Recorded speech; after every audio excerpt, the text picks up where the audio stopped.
일본의 저명한 핵물리학자인 동시에 탈핵을 주장하는 학자인 고이데 히로야키 교토대 교수가 우리나라에 왔습니다. 저와는 오늘 아침에 만나서 인터뷰했는데요. 후쿠시마 원전의 오염수는 통제되고 있다는 아베 총리의 말은 거짓말이다. 또한 일본산 어류는 잡히는 것과 출하되는 것이 다르기 때문에 한국이 8개현에 대해서 수입 금지를 해도 소용이 없을 것이다. 이런 주장을 내놨습니다. 고이대 교수와의 인터뷰는 그 내용이 좀 중요해서 오늘과 내일 좀 짧게 두 번으로 나눠서 보내드리겠습니다. 통역에는 김봉녀 씨가 수고를 해주셨습니다. 고이대 교수님 안녕하십니까? 고이대 교수, konnichiwa. konnichiwa. 예. 어제 국회 강연은 많은 분들이 찾아주셨는지 모르겠네요. 350人の方が 어제 350명이 입장하셨다고 들었습니다. 아주 열심히 들어주셔서 정말 고맙게 생각했습니다. 예, 국회에서 350명이 모였다면 꽤 많이 모였는데 우리 한국 국회의원들은 많이 왔는지요? 네, 주최자인 김재남 의원이 오셨는데 의원들이 몇 명 오셨는지는 저도 모르겠습니다. 거기 가지 않았다고 들었습니다. 아마 그렇겠지요. 제일 궁금한 것이 지금 후쿠시마 원전의 상태입니다. 요즘 뉴스가 좀 뜸해지긴 했습니다. 어떤 상태라고 보시는지요? 우선 사고 자체가 너무 중대해서 현재 어떤 상태인지 그 자체를 모르는 곤란한 상황에 있습니다. 사람이 사고 현장에 접근할 수 없는 경우 사람 대신에 그런 사고 상황을 알 수 있는 측정기가 있어서 상황을 알아야겠지만 이런 사고를 아무도 예상하지 못했기 때문에 필요한 측정기가 배치되어 있지 않았습니다. 통상적인 발전소 원전일 경우 정보를 수집하는 측정기가 있지만 사고가 너무 중대하다 보니까 하나씩 고장이 나버려서 정보를 얻을 수 없는 상태입니다.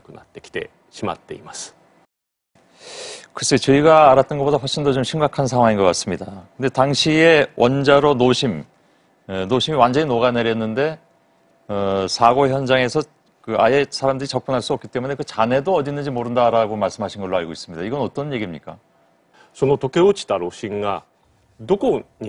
녹아내린 노심이 어디에 있는지조차 모르고 이 이상 녹게 내버려두면 안 되겠다 해서 3년 동안 오로지 물만 원자로에 투입하는 상황입니다. 다만 노심에 주입한 냉각수가 오염돼서 넘쳐 흐르고 있어서 굉장히 어려운 문제를 안고 있는 상황입니다. 아베 총리가 지난번에 이 오염수는 완전히 통제되고 있다, 그러니까 차단돼서 통제되고 있다라고 얘기한 바 있습니다. 그럼 그 얘기는 틀린 얘기입니까? 아베 총리가 거짓말을 한 겁니다. 오염수는 통제할 수 없고 지금도 바다로 흘러들어가고 있습니다. 안타깝지만 앞으로도 오염수 통제는 굉장히 어렵습니다. 한국 사람들도 바다로 오염수가 유출되는 것에 대해 걱정하실 겁니다. 지금도 날마다 오염수는 바다를 향해 유출되고 있습니다. 이 오염수 유출은 막을 수가 없습니까? 언제쯤 이게 통제가 될지. 아베 총리는 통제됐다고 얘기했습니다만 그게 거짓말이라고 말씀하셨기 때문에 이게 막을 수 있는 방법이 있는 것인가? 이것도 좀 궁금하네요. 후쿠시마 원전 사고가 난 게 2011년 3월 11일입니다. 3월 말에 이미 오염수가 원자로 건물 지하, 터빈 건물의 지하, 트렌지 건물 지하 터널에 10만 톤이 쌓여 있었습니다. 이 건물들은 다 콘크리트로 지어진 건물들인데요. 콘크리트라는 것은 반드시 균열이 생깁니다. 특히 후쿠시마 사고의 경우 대형 지진으로 인해서 지하 구조물에 여기저기 균열이 있었을 것입니다. 거기에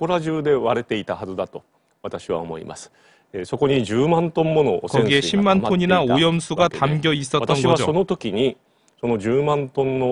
저는 당시에 10만 톤의 오염수를 콘크리트 구조물 속에 가두면 반드시 새기 때문에 새지 않는 구조물로 옮겨야 한다고 제안했습니다. 2011年3月末です。そしてその構造物として私は 탱크 같은 것에 옮기자고 제안을 했는데 유감스럽게도 일본 정부도 도쿄전력도 제 제안을 받아들이지 않았습니다.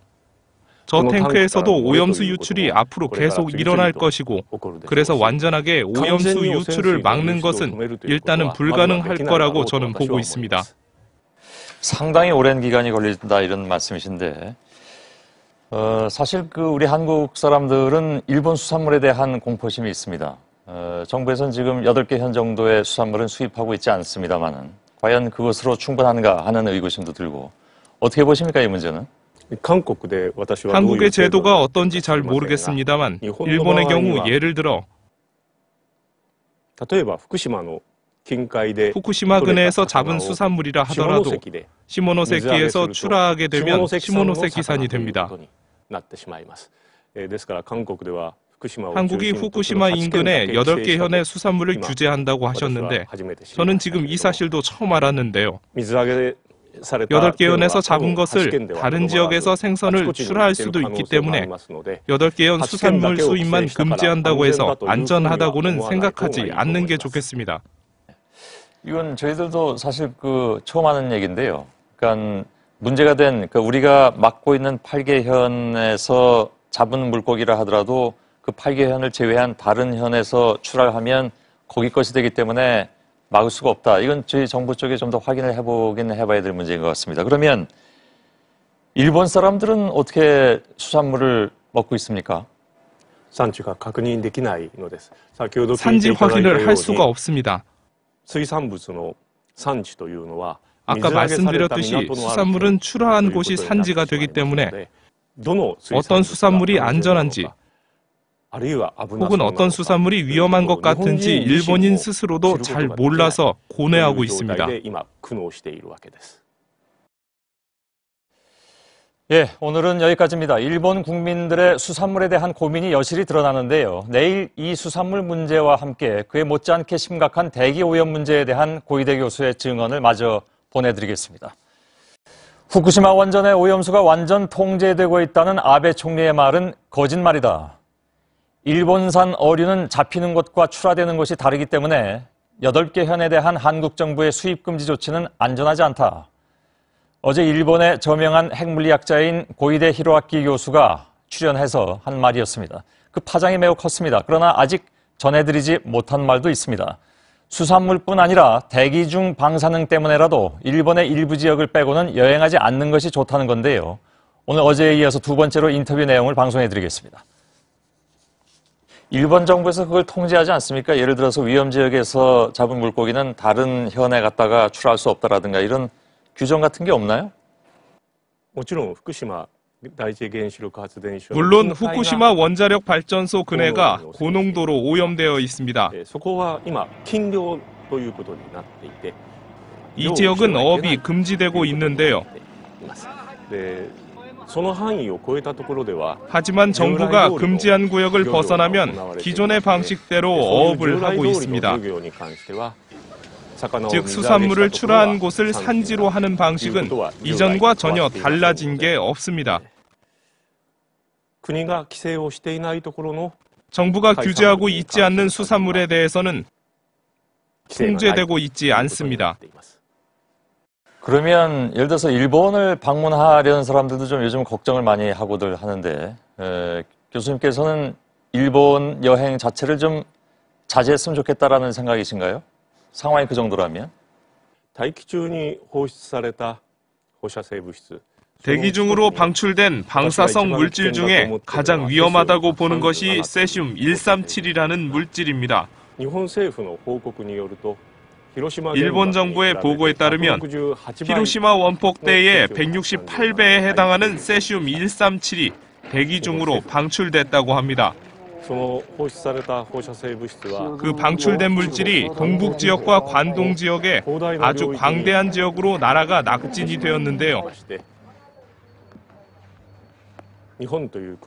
일본 정부가 법률을 제대로 지킨다면 방사선 관리구역으로 지정해야만 합니다. 즉 이곳은 일반인이 출입을 금지해야 한다는 뜻인데요. 그게 1만 평방킬로미터가 넘습니다. 여기에는 도쿄의 일부 지역도 포함되어 있습니다. 피폭은 반드시 위험을 동반합니다. 저는 사람들이 이 지역에 살면 안 된다고 생각하고 단순히 여행이라면 자제하는 것이 좋다고 생각합니다. 그러면 비교적 안전한 지역은 어디입니까? 일본 내에서? 안타깝게도 후쿠시마 사고로 인해서 어떤 방사능 물질이든 한국에도 날아왔을 것입니다. 단지 그런 농도의 높고 낮음의 차이인데요. 일본의 경우 동북 지역과 관동 지역의 오염 수치는 높습니다. 만약에 일본에 관광을 가려면 홋카이도나 간사이, 규슈나 시코쿠는 비교적 일본에서도 오염이 낮은 지역이니까 이런 지역을 선택하시는 것이 좋다고 봅니다. 탈핵하면, 즉 예를 들어서 핵발전을 저희가 좀 줄인다면 전기가 그만큼 모자라게 되기 때문에 우리나라도 오히려 이제 핵발전소를 늘리는 정책을 택했습니다. 일본의 경우는 어땠습니까? 일본에서도 최근 몇 년 전까지 원전의 발전량이 전체 전력의 30% 가까이 차지했습니다. 그래서 정부는 원전을 멈출 수 없다고 선전을 해왔는데 대부분의 일본 사람들은 그 말을 믿어왔습니다. 하지만 그 말은 거짓이었습니다. 현재 일본은 원전을 전부 멈췄지만 정전은 물론 일어나고 있지 않습니다. 제가 한국의 초대를 받아오게 되면서 한국 전력 상황을 조금 알아보았는데요. 한국도 당장 원전을 중지해도 전력 부족 사태가 일어나지 않는다는 것을 알게 됐습니다. 어떤 근거에서 그러십니까? 한국도 그렇고 일본도 그렇고 기본적으로 수력 발전과 화력 발전, 원자력 발전이 중심이죠. 수력 발전과 화력 발전의 능력을 합산해보면 한국에서 최대 전력을 소비할 때와 비교해 그 발전 능력이 이미 충분합니다. 즉 수력과 화력 발전을 제대로 운용만 할 수 있다면 원자력 발전이 없어도 최대 수요 전력을 충당할 수 있습니다. 여러분이 전력 상황 통계를 확인해 보시면 이 사실을 알게 될 겁니다. 한 가지만 더 질문 드리겠습니다. 중국도 원전이 굉장히 많고요. 또 대부분 중국에 있어서의 동해안, 즉 우리 쪽에 가까운 쪽에 다 원전이 있기 때문에 중국은 원전 통제를 잘 하고 있다고 보시는지요?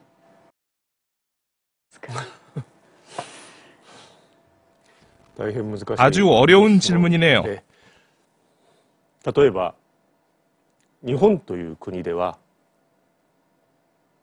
예를 들어서 일본에서는 많은 사람들이 일본이 과학기술 선진국이라고 생각합니다. 그래서 일본의 원전은 안전하지만 한국과 중국의 원전이 걱정이다. 이렇게 쭉 대부분의 사람들이 생각해왔고 아마 지금도 그렇게 생각하는 사람이 있을 겁니다. 저는 이게 잘못된 생각이라고 생각해왔고 실제 후쿠시마 제1원자력 발전소, 즉 원전 사고가 일어난 곳은 일본입니다. 중국이라는 나라는 지금 경제 발전을 통해서 대국이 되고자 하고 있는데요. 그런 점에서 특별히 주의를 기울여야 한다고는 생각합니다만 중국이니까 위험하고 일본의 원자력은 안전하다는 생각은 잘못된 것이라고 봅니다. 원자력 발전소 그 자체의 위험을 다시 생각해보는 게 중요하다고 생각합니다. 자, 지금까지 고이대 히로아키 교토대 교수와 얘기 나눴습니다. 바쁜 시간인데 쪼개서 이렇게 내주셔서 고맙습니다. 오늘 말씀 잘